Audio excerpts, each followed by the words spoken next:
Greetings and welcome to our Cardinal numbers class, part 2 and final. Hundreds, thousands, and millions.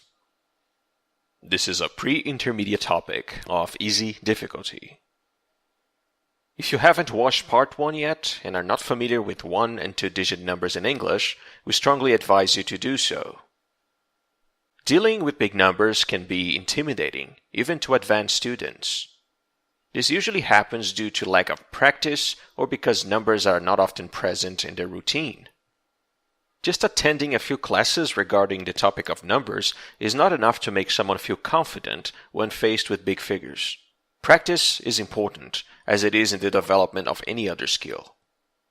In this video, we aim to show that reading any cardinal number, no matter how big, can be easy, since it's not so different from how we do it in the Portuguese language. Let's get to work. Starting with the hundreds. 100, 200, 300, 400, and so on. Now, take a look at these 2-digit numbers. 49, 26, 95, 81, 32. Let's add another digit to each one of them. This is how you read 3-digit numbers. 149, 226, 395, 481, 532. Regarding the usage of and, should we say it or not? Let's keep it simple. And tends to be used in British English and omitted in American English. It's correct whether you use it or not, so it's up to you. But if you use it, make sure you know where it's placed. 125, 674, 984. We shall not be using and from this point on, since our focus is mainly American English. Now that we have the hundreds covered, let's move on to the thousands. 1,000, 2,000, 3,000, 4,000, and so on. Take a look at these 3-digit numbers. 684, 956, 824, 732, 295. Now we add another digit to each one of them. 1,684, 2,956, 3,824, 4,732, 5,295. A lot of confusion tends to happen with numbers with more than 4 digits. Things like 20,000 for something are said instead of the correct way, 24,765. Most of the confusion is related to reading the separator at the wrong moment. The separator is what we call the comma, that separates the thousands from the hundreds, the millions from the thousands, and so on.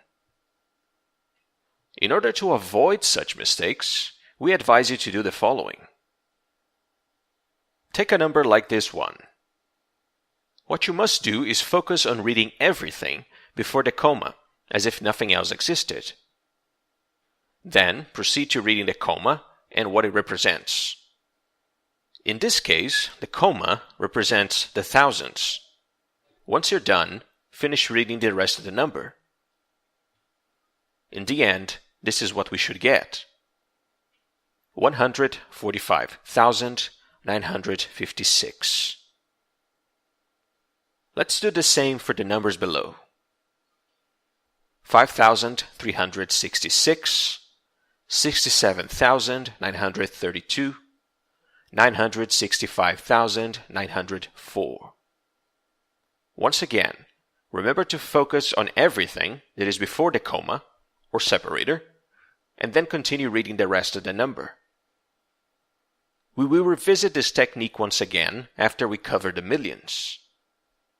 This is how we read and write the millions. 1 million, 2 million, 3 million, 4 million, and so on. When the numbers are a bit more diverse, simply apply the technique we used with the thousands. 1,645,976. 75,423,906. 374,821,065. The best way to practice this on your own is to write random numbers on a piece of paper and attempt to write them down on the written form. Then practice reading them. Numbers are as important as words in the English language, and it's seldom something you can avoid, regardless of the life or career you choose. So make sure to sit down and spend some minutes of your day training them. Make sure to check the PDF content by clicking the link in the description. Thanks for watching. See you next time.